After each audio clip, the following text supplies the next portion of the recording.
What's up, ladies and gentlemen? Showtime is Blazer King with King's Critiques, and we're back for I Want to Love You Till Your Dying Day. And in the first episode, it was already an interesting mix of things. We're not going to talk about the whole awkward confusion about certain things. We are going to talk about what's on screen, because the two characters are your not very powerful protagonist one, who got introduced not very quickly, but in quick enough fashion to a girl who was dripping in blood, but not her own, and is seemingly, allegedly, the most powerful sorceress that's on campus. Now, to where that's going to go, I don't know. But I did guesstimate that the first kiss they shared would send a lot of power into Sheena, who was the underpowered one. And we're about to see if I'm right on that. We have one other couple of friends who, since I watched this last a few days ago, social media has shown me that I am accurate in saying they are way more than friends. Because, totally every single kiss or intimate thing that happens on campus is just among friends. Which, on topic, I also saw other people theorizing about the teacher and the nurse being a thing. I dig that idea. But that's all said about that stuff. We're going to get into it in a moment, but let me, of course, ring the usual, hit the like button, subscribe, and let the whole video run through. Let me get the watch time, because that is much appreciated, and good for the algorithm, at least on the red side. That said, let's get to it. So some sparks just went on in those flowers, or if that came from her not being able to handle what just happened. Meanwhile, Mimi is just being so innocent in that action of, I just sent you a lot of magic. Does your stomach feel better? It's like, yeah, better. Totally not like twisted, contorted, and feeling confused. Literally, though, just this interaction is one thing. But then the complete, flustered is probably the accurate word to use here. I was trying to use something a bit longer than that, but yeah, that's her attitude with this whole thing, because now she's like, good night now, fare thee well. And literally, the words fare thee well were used, something you wouldn't hear many youth in any sort of reality using these days, but yeah, that kind of went from surprise to shock to confusion real fast. Hey, you say it was your first kiss, but you're the one that told her it was for healing, so that one was kind of on you. If you hadn't just, given a totally believable explanation, she probably wouldn't have done that yet. Now, I can't say at all, but... Okay, and I just want to point out that I knew the studio that was behind this, and even if they weren't recognized on the anime schedule website I go on, of course it's Katakawa. Because every time I see something with banger animation, Katakawa is in with the top 3 that I expect. Especially when it comes to things with a good mix of romance, action, and comedy. You're asking that question while looking at the two that are probably, and I say this very loosely, probably the only certified couple up to this point in the entire academy. Could be wrong. Perhaps the two they saw in the last episode were an actual couple too. He was just making an excuse. But those two definitely are already girlfriends one way or the other. And, from the things we've already seen in the first episode, and the things I've seen from social media about the next episode, y'all cannot argue with me on that. Don't think about it. Oh no, I'm thinking about it! Meanwhile, Mimi's confused why everyone's holding a moment of silence. What? Oh, right, for all those people I killed. You weren't able to get any hits last time, But now you have a little bit more magic energy in you than before. So perhaps you'll be surprised. And Mimi, that does not mean literally kill your classmates. Yeah, okay, it's a mock battle. You don't gotta take it too serious. Just call me Mimi. Yeah, I won't be doing that because you might actually be scary. But really, the dumb expression on her face in this instance says all it needs to say.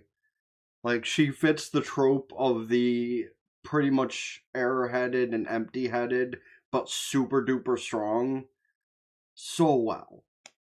Because that look, that expression on her face is that of someone that has nothing going on up here. Like, she's very sweet, she's very strong, but there's not very much going up here other than I see things, so I think this way about said thing. Well, the question of being the same age is weird to answer. Because are you allegedly the same age? Yes. Is she younger than you? No. Because by the sounds of it, she's been operating for a while.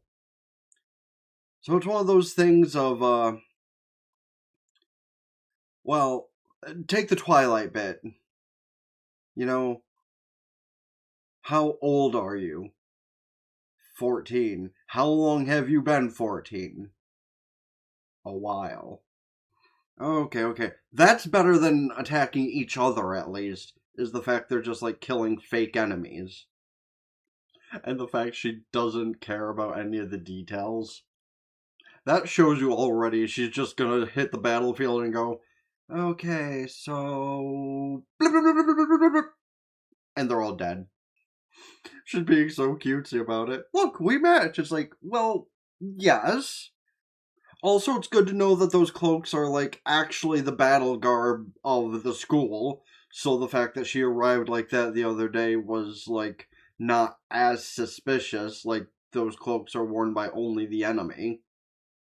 I'm going to momentarily take one topic, though, just to speak a little on reality. That's pretty bad to consider. This is a statement that might actually need to come up in some parts of the world within the next... Honestly, I don't even want to put a minimum on there. I kept pausing because I knew that was about to happen. They were talking about sneaking up on them and taking them out. Meanwhile, Mimi's just running right out into the battlefield. Oh! Yeah, she's not hiding any of her abilities, is she? Okay, then. I think Sheena should, maybe put a cap on her and be like, okay. You got the 6 we needed between the two of us. Leave some for everybody else.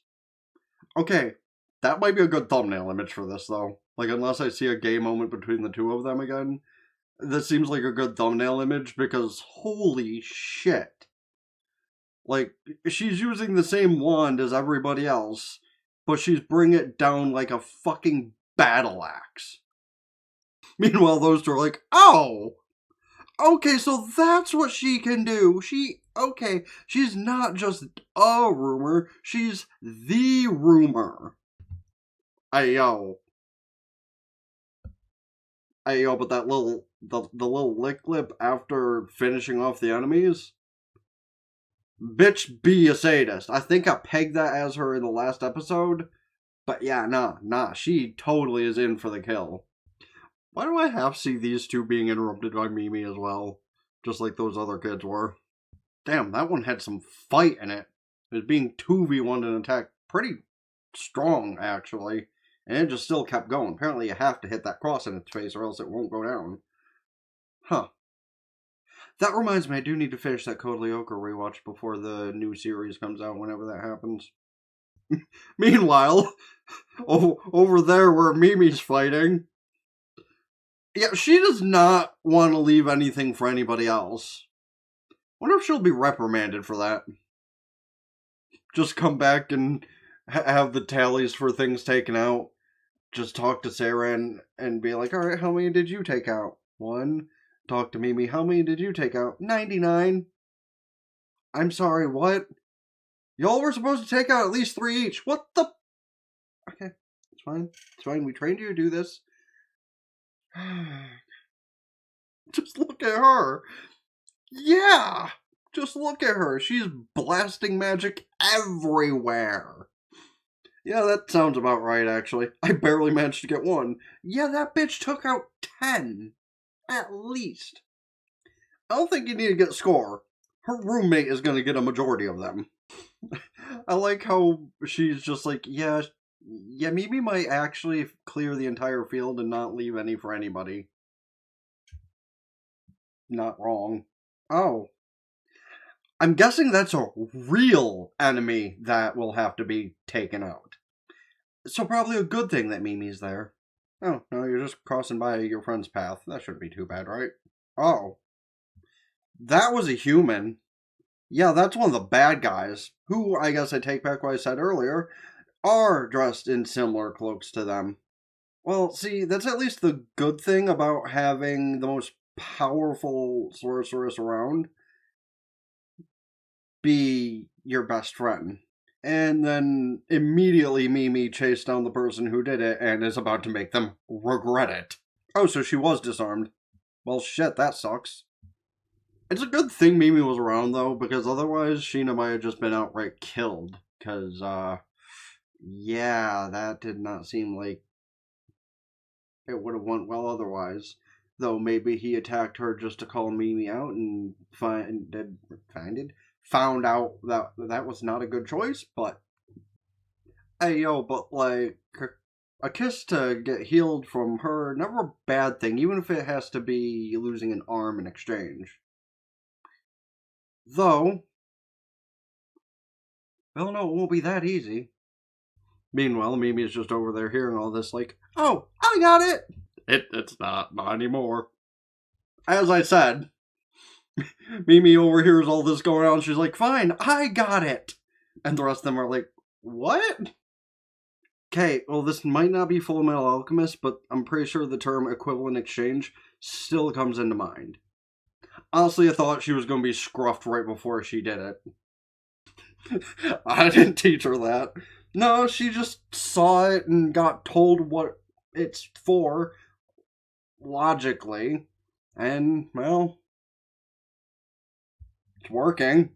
Oh shit, is that actually going to help her regrow her arm? That'd actually be pretty sick. Oh, no, it actually is. Wild. She's just like, okay, I used to have magical energy giving you back your arm. I'm gonna just take a nap now. Aw, isn't that cute? You're just a cliche little protagonist, aren't you? I hate war. I hate the magic. I hate people getting hurt and dying. Oh no, and now suddenly I'm the second most popular sorceress around and have to help save everybody. Whoa. I'm sorry if I'm taking my predictions too far, but again, we have the same kind of repeated stigma that happens with a lot of modern day things. I mean, shit, man. Like, Denji and Eren are a couple of examples of what I'm talking about. I hate this thing. Now I am this thing. And now I gotta help save the world from this thing. Or, I guess in Eren's case, he kind of did it the other way. But technically he wasn't even wrong in his thought process. He just went about it the wrong way. At the foot of her bed, like a pet. That's funny. But she's like, wait, how'd I get this back? I mean, the damage space still looks pretty fucked up. But, like, you have your arm, so take the win. You know? Like, where it got removed, yeah, that the wound is still there. It'll heal. It's like any skin wound. It will heal eventually, especially with magic to back it up. You're half right. Don't tackle her, you might injure the arm again. I mean, yeah, like, I will kind of pin the blame on her on that one too, because to be fair, in any sort of training or anything that your life might be in danger, even in theory, she said herself, a battle was held here days ago. Did any of you think to, like, look over the area to make sure there are no survivors from the enemy's side? Because that was definitely would have been a good idea. Because the only reason she got hurt was because y'all didn't double check. I'm sorry, that's why you send out, like, a few professionals to scan the area. She even had a fucking mini-map that pointed out the enemy. Couldn't she have used that before sending them out there? So, like, one of those cases where she might be cute, but she kind of slow even for a teacher. Okay, I definitely agree with social media, though. Like, those two are definitely two that, like, not only were good friends for a majority of their main school, but also were probably roommates and very good friends as well. I see it based on just, like, this kind of interaction. She's so insistent. It's like, up. It's like, I can walk. No! Up! I want to see the scar. I want to see how cool it looks. Honestly, compared to the before, that's already better. Like, the red was a lot bigger just, like, 10 minutes ago. I mean, yeah, back when I was first training. If you touch this kind of magic, your flesh can just shred right away. It's like, okay, how about you go back to the pink magic then? You know, the one that won't instantly kill. Define just like us. Because, like, to the point to where she doesn't like to be hurt herself? Yeah, of course. Even the toughest people are like that. Matter of fact, that's why the toughest people in video games and anime and other stuff like that usually try to hide their weakness as much as possible so they don't experience pain. However, that does not always work. Miss Fran didn't do that, I did. Not quite as elaborate as I said, but pretty blunt. I'll reenact it for you. I don't think that's necessary. Why is it actually funny that another good clip comes right at the end of the episode? I might use that other one from earlier, or I might just use this because it's funny. Before I let the outro run, in case it's different than last episode, I will say, at least, you know, maybe if she kisses you again, maybe that scar will heal up faster, so... So, based on the intro and outro of things I keep seeing, I will start with the obviously, Seiran and, you know, I still don't remember the name of the blonde one, but those two eventually get to be much closer friends than they already are with Sheena, with Mimi, so they all work as a compatible group, and that's good. Seems like Mimi's magic isn't just helpful for the aggressive kind of thing, it's also very helpful for healing. Because, I mean, shit. I now could only wish they had that kind of magic in their world. You know, a kiss be so simple to help heal a limb. Just saying, man. But as far as the show goes, still very good, very funny, very entertaining. You know, the action aspect. Again, it's everything you want from a Katakawa production. You know, sure, they take a lot of the generic slop and throw it in our faces sometimes, but they're less responsible for that than some other companies. Katakawa is always like, oh, you want a show that's entertaining with beautiful animation? We got you. And, like, am I still going to feel a little bad and, you know, be conscious of the things that are being talked about and mentioned about a show? Sure. But honestly, I feel like it's easier if I just, like, don't mention it. Because maybe at the end of this episode, I'll apologize for things that might come across as weird for the most part, but... Listen, media, whether it be movies, television, anime, reading stuff, whatever, it's always made for entertainment purposes. Do not forget that. And if the topics at hand of this are entertaining, that is what it was designed to be. Not everything has to be, you know, created and crafted to a more moral perspective or a less moral perspective to be more entertaining, you know? But I ain't gonna bother about all that. If y'all wanna, flame in the comments or something, I know the Black Platform enjoys doing that, and hey, keep it up. Because I look at your flame and I just kind of go, that's neat, and I move on with my day. YouTube side, well, you can bring flame too. I appreciate genuine conversations about what you think about the episode, the show in general, the genre that we're a part of, and anything else. One of those things where I will mention, however, similar to with Botan, if y'all know of any Yuri stories that pertain more to the adult age, I'm open to hearing them. Because things like a mangaka's Wonderful Life or whatever, that was adult age Yuri, and it was amazing. Botan Kamina, adult age Yuri, and it was amazing. So, just bring me some good stories, man. Can be questionable with the age like this, or can be more age appropriate for people like myself, like those two examples. Just let me know of anything this season, next season, or in general, where that might fall. You know how I am. I love the Yuri. I love action. I adore horror.